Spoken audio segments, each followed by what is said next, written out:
vous me voyez faire, vous le ferez vous aussi. Amen. Frère Branham dit dans la voie à laquelle Dieu est pourvu. Paragraphe 11, partie B. Or, pour chaque chose, il y a deux voies. C'est la bonne voie et la mauvaise voie. Et ces voies, ce sont vos voies et la voie de Dieu. Et vous ne pouvez pas être à la fois dans votre voie et dans la voie de Dieu. Vous devez renoncer à votre propre voie pour entrer dans la voie de Dieu. Et vous devez sortir de votre propre voie pour entrer dans la voie de Dieu. Amen. Comme c'est un canal, comme c'est un chemin, comme c'est une voie, alors un homme, naturellement, ne peut jamais se retrouver sur l'avenue Banananier et au même moment sur l'avenue des Oliviers. C'est impossible. Je dois être sur une seule voie. Si je suis sur l'avenue Bananier, je suis là sur l'avenue Bananier. Mais si on me voit, à un moment je suis sur l'avenue Bananier et à la même minute, on me retrouve encore sur l'avenue Oranger, il y a un problème. C'est-à-dire que c'est de la magie. Vous comprenez? C'est autre chose. Celui qui est de l'autre côté n'est pas le vrai moi. Est-ce que vous êtes d'accord avec moi? C'est impossible qu'un homme naturel puisse se retrouver sur deux voies au même moment. C'est impossible.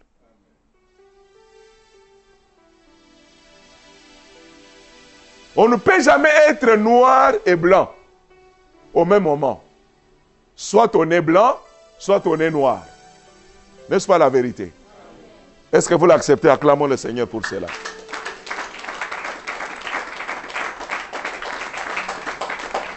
Alors c'est comme ça que Dieu aussi a fait.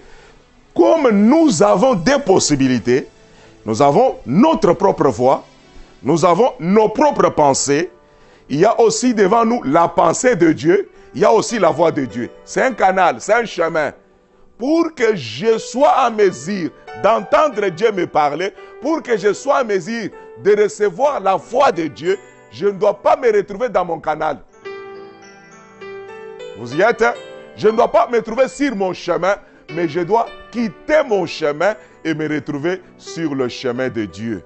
Ce n'est que quand je suis dans le chemin de Dieu que je pourrai maintenant recevoir les choses qui sont dans cette voie-là.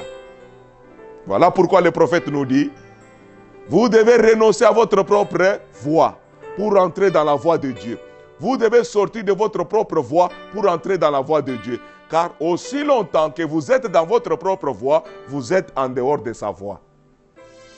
Alors, abandonnez votre voie. Abandonnez vos pensées. Quand on dit abandonner ma voie, c'est quoi? C'est simplement la manière de penser. Je dois abandonner mes propres pensées. Abandonner tout et compter sur une seule chose.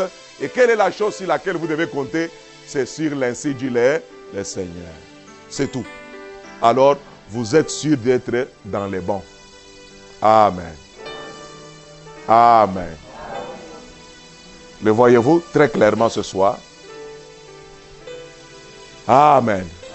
Or, quand on me demande d'abandonner ma voix, quand on me demande d'abandonner ma pensée, en d'autres termes, on me demande de changer ma propre façon de voir. On me demande de m'éloigner. Je dois s'éloigner de mon raisonnement. Quand je m'éloigne de mon raisonnement, vous savez, je vous ai dit le dimanche que la raison, c'est le moyen que Satan utilise plus dans notre propre vie pour combattre ce que Dieu a déjà promis pour nous.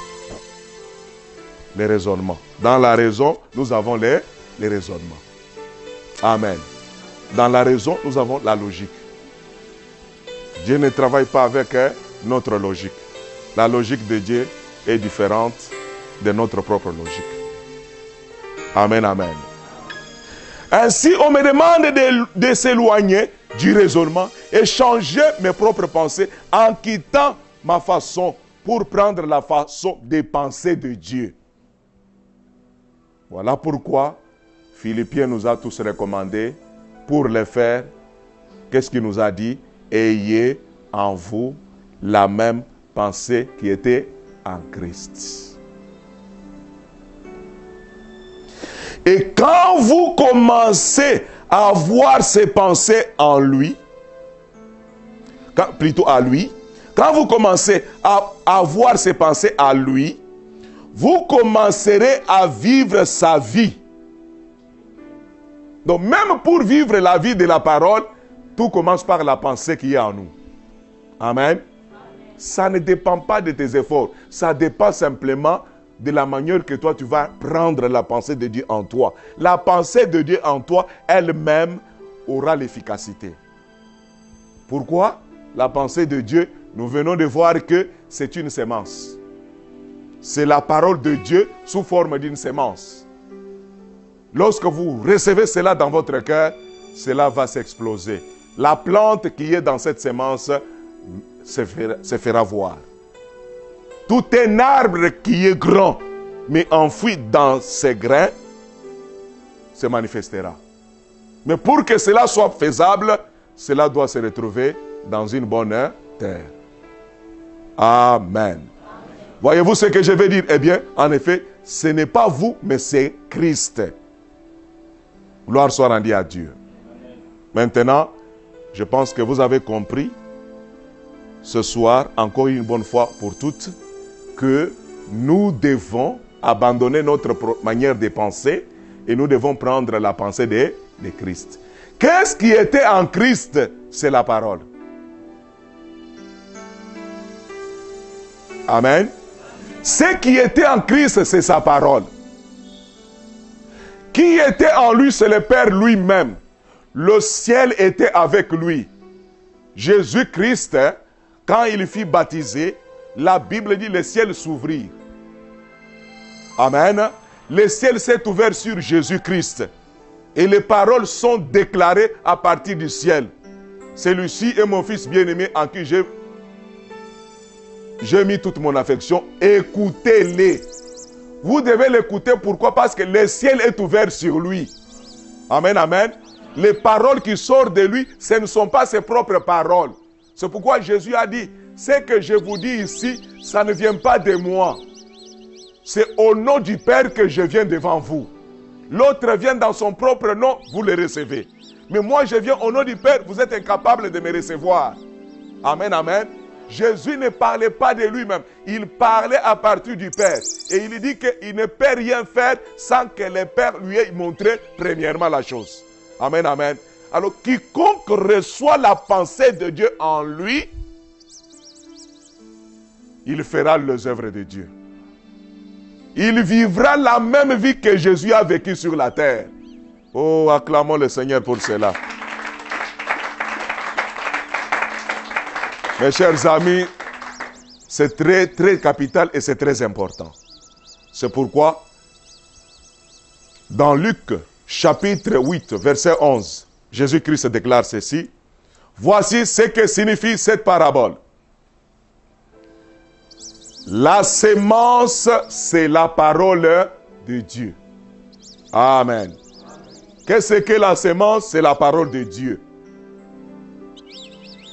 De la même manière que nous avons des sortes de pensées, des sortes de voix, il en est ainsi de la sémence.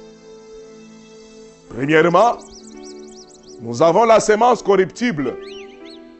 Et ensuite, nous avons la sémence incorruptible. Vous remarquerez que même dans la parabole, il y a le premier qui a posé la sémence. Quand Jésus a parlé des livrets et du blé. Le premier, il a planté le blé. Il y a un autre semeur qui est passé de nuit. Et quand il est passé, il a aussi planté sa semence qu'on appelle l'ivraie. Voyez-vous? Nous avons toujours deux semeurs. Et tous deux n'ont pas semé la même semence. Le premier, il a semé du blé. Et le second a semé de l'ivraie. Le voyez-vous? Donc, deux voix, deux sortes de pensées, et deux sortes de semences. L'ivraie est appelée dans les Écritures la semence corruptible. Et le blé est appelé dans les Écritures la semence incorruptible. Amen. Amen, peuple de Dieu. Maintenant, comme nous venons de comprendre, de la même manière que nous avons deux sortes de pensées, nous avons aussi deux sortes de semences. Galates chapitre 6, verset 7 déclare ceci. Ne vous y trompez pas. On ne se moque pas de Dieu. Ce qu'un homme aura sémé, il le moissonnera aussi. Ici, qui est le semeur? C'est l'homme lui-même.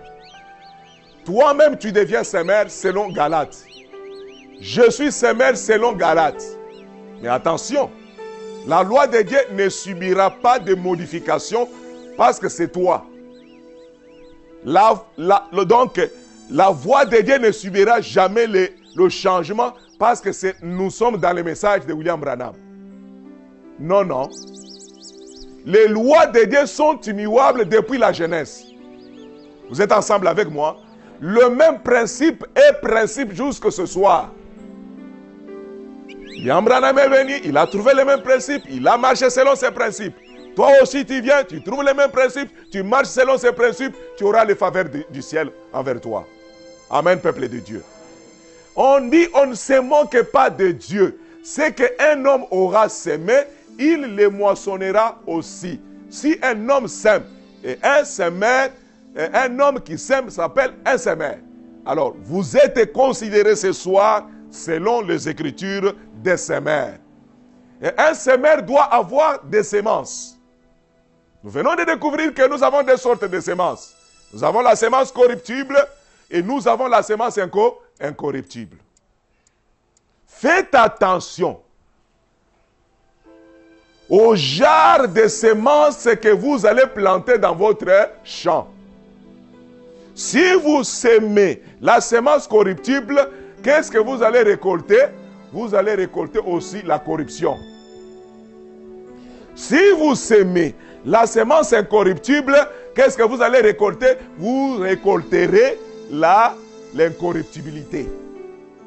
Amen. Amen. Amen. La parole de Dieu, chaque parole de la Bible est une pensée de Dieu reposant là sous forme d'une sémence. Amen. Faites attention au genre de pensée. Quand je raisonne, quand je décide selon mes raisonnements, ces pensées-là, ce sont mes propres pensées. Et mes propres pensées sont influencées par le diable. Amen.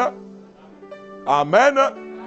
Mais quand j'arrête de raisonner, je ne vais pas prendre mes propres raisonnements, mais je prends la parole de Dieu. La même parole qui était en Jésus-Christ. Quand je prends cette parole et je la plante dans ma vie, je suis rassuré que la pensée qui est en moi ne vient pas de moi, mais ça vient de Dieu. Alors, quelle est la pensée de Dieu? C'est la parole qui vient de Dieu. C'est ce que nous appelons la parole de Dieu. Et nous avons la parole de Dieu là dans la Bible sous forme de promesses. Le voyez-vous, mes chers amis? Chaque fois que vous prendrez cette promesse et que vous planterez cette promesse en vous, vous aurez des résultats. Vous remarquerez que j'ai fait marche en arrière. Amen. C'est juste pour encore classifier les choses. Veillons au genre de la semence que nous plantons dans notre champ. Ce que vous avez planté là, est-ce la semence qui vient de Dieu? Est-ce la semence corruptible ou incorruptible?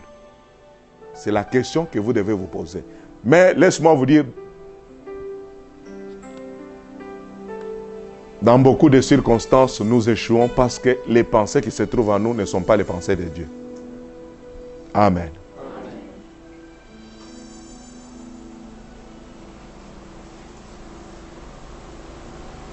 Amen. Amen. Qu'est-ce que je dois faire? Je dois abandonner ma propre pensée et prendre la pensée de Dieu. Et la pensée de Dieu, comment je la prends? Comment être certain que ce que j'ai là, c'est la pensée de Dieu? C'est lorsque cette pensée-là sort de la parole promise. Amen. Lorsque vous vous appuyez sur la promesse. Dieu n'écoute pas nos propres paroles. Dieu ne nous exauce pas sur base de notre propre parole ou de notre propre raisonnement. Jérémie, chapitre 1er, verset 12, déclare ceci. L'Éternel me dit, tu y as bien vu, car je veille sur ma parole pour l'exécuter. Amen, amen. L'Éternel, lui, veille que sur sa propre parole. Pour faire quoi? Pour qu'il exécute sa propre parole. Dieu n'exécute pas ta parole, mais il exécute sa propre parole. Alléluia. Alléluia. Ça ne me servira à rien si je ne prends pas la parole de Dieu dans ma vie. Voilà pourquoi Jésus nous dit, demeurez en moi et que mes paroles demeurent en vous. Mes paroles. Les paroles de qui? De Jésus-Christ. Amen, amen. Quand les paroles de Jésus-Christ demeurent en toi, tu as l'assurance, tu as la conviction que ce qui vient de là, ce qui est dans mon cœur n'est pas rempli de mes raisonnements, mais mon cœur est rempli de la parole de Dieu. Mon cœur est rempli de la pensée de Dieu. Ce n'est que quand j'ai la parole en moi, ce n'est que quand j'ai les pensées, amen, amen, les pensées de Dieu en moi, que j'obtiendrai la foi de Dieu. Amen. Que j'obtiendrai quoi? La foi de Dieu. Gloire soit rendue à Dieu. Proverbe chapitre 4. Voici ce que vous devez faire. Je vous donne maintenant ce que vous devez faire et je termine. Verset 22. Je prends juste les 29 versets. On dit ceci. Car c'est la vie pour ceux qui les trouvent. C'est la vie pour ceux qui les trouvent. Ce n'est pas la vie pour tout le monde. Mais c'est la vie pour ceux qui les trouvent. C'est la santé pour tout leur corps. Mon ami, on est en train de chercher les produits qui peuvent guérir le coronavirus. Mais ça ne guérit qu'une partie de votre corps. Parce que le coronavirus attaque les poumons, la respiration, ainsi de suite. N'est-ce pas la vérité? Et ça vous emporte, vous mourrez. Parce qu'une partie de vous est malade. Mais si vous découvrez les vaccins qui guérissent tout le corps, c'est-à-dire des pieds jusqu'aux cheveux, que deviendrez-vous? Parce que celui qui découvrira le produit qui guérit le coronavirus, il deviendra millionnaire. N'est-ce pas? Maintenant, que deviendras-tu lorsque toi tu reçois la parole des pieds jusqu'aux chevilles? Tu deviendras millionnaire, n'est-ce pas? Plus que les gens de ce monde. Voici notre richesse. Voilà notre richesse, mes amis. Soyons attentifs et suivons les oracles du Seigneur. Amen, Église. Car c'est la vie pour ceux qui les trouvent. C'est la santé pour tout leur corps. Remarquez qu'il est dit ici que la parole de Dieu ne vit que pour ceux-là, celles qui la trouvent. Amen, amen. C'est qu'il faut trouver la vie. Il faut trouver la parole. Celui qui trouve la parole, il a la vie. Amen. Je ne sais pas si vous me comprenez. Je ne sais pas si vous acceptez ce verset. Alors, pour trouver, il faut chercher. Parce que si tu ne cherches pas, tu ne trouveras rien. N'est-ce pas la vérité? Luc chapitre 12, verset 29 dit ceci. Et vous ne cherchez pas ce que vous mangerez. Amen, amen. Mais vous, ou ce que vous boirez, et ne soyez pas inquiets. Non, non, j'ai sauté quelque chose là-bas. Plutôt, il est dit, celui qui cherche, trouve. C'est toujours dans Luc là, chapitre 12. Celui qui cherche, trouve. Donc, pour trouver, il faut chercher. Amen, Église. Or, le mot chercher est synonyme de préoccuper.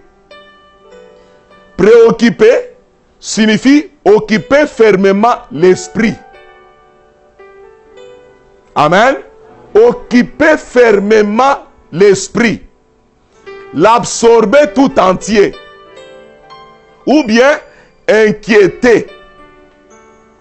Donner du souci. Voyez-vous mes chers amis. Amen. Est-ce que vous êtes là avec moi? Amen. On me dit, si je cherche, je trouve. Comment nous devons chercher les semences? Parce que c'est quelqu'un qui trouve les semences, qui prendra ces semences et qui deviendra sa mère. Et il va les planter dans sa vie ou dans son champ. Les voyez-vous mes amis? Mais pour planter, vous devez d'abord avoir les semences. On nous demande de chercher ces semences-là. Vous êtes d'accord avec moi?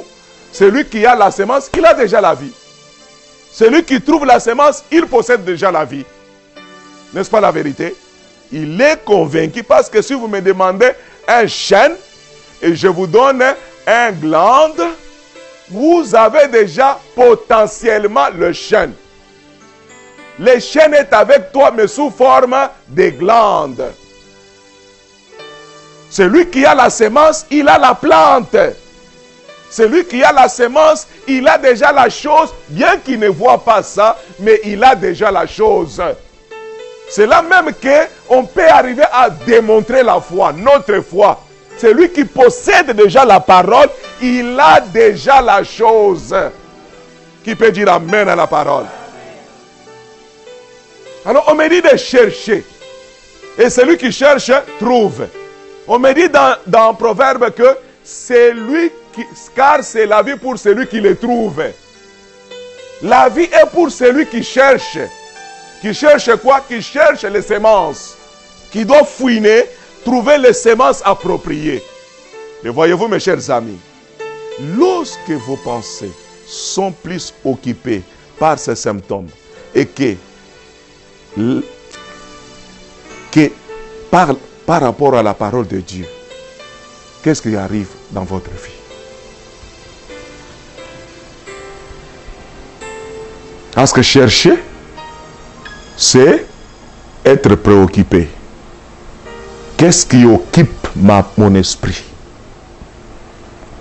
Amen. Qu'est-ce qui occupe mon esprit? Tout ce qui occupe mon esprit. Attention, la manière que nous plantons la parole en nous, elle est différente que la manière on plante les semences dans le champ. La semence, vous avez le grain, vous la déposez dans la terre fertile. C'est ça le parcours, n'est-ce pas? Maintenant ici, quand on vous demande, prenez la promesse et plantez-la dans votre vie. Comment je vais faire? Vous devez savoir comment le faire. Tout ce qui préoccupe votre esprit. Vous êtes ensemble avec moi? C'est comme ça que vous arrivez à les planter en vous.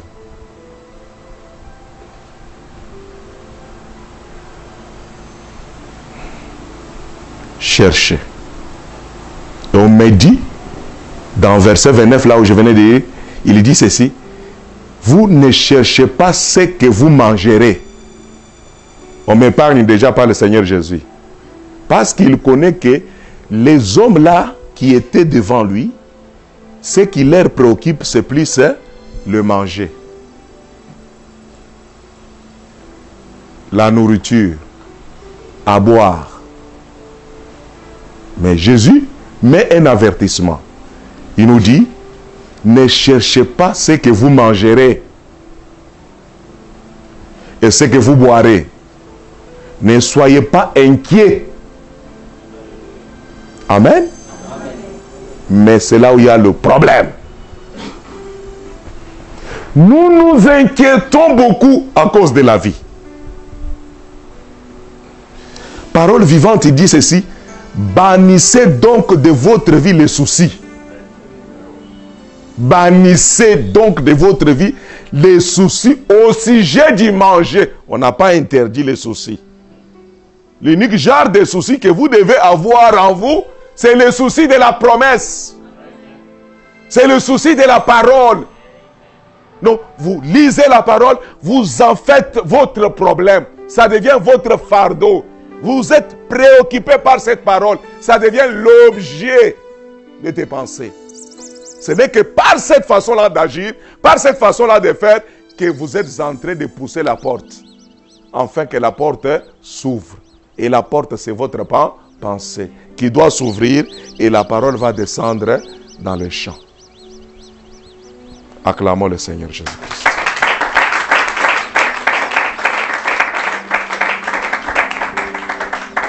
Amen. Que le Seigneur vous bénisse, mes amis. Est-ce que vous avez saisi quelque chose ce soir? Je donne cet exemple et je termine.